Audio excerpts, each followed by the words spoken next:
niya. Ay po! Yan, ayoko niya. Takot ako. Tatakot ako.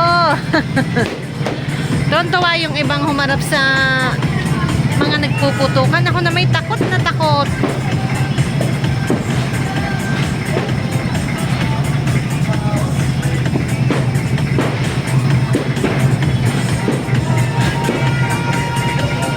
Pumasok na nga ako sa loob, guys, dahil talagang natatakot ako sa tunog ng mga paputok at pati sasakyan ang iingay. Kasi naging tradisyon na dito, guys, na pagdating ng alas 12 ay talagang sinasalubong nila ng ingay, tunog ng motor at mga sasakyan, binubuhay lahat yan at kasabay ng mga paputok. Kami naman ng aking mga alagang pusa ay nandito sa loob at kami ay nakasuksok sa isang tabi kasi takot na takot din ang aking mga pusa.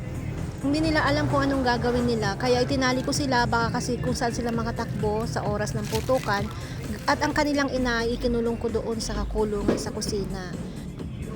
At nag-end na nga ang 2023. Salamat sa iyo, year 2023, sa lahat ng mga blessings at sa lahat ng mga good memories.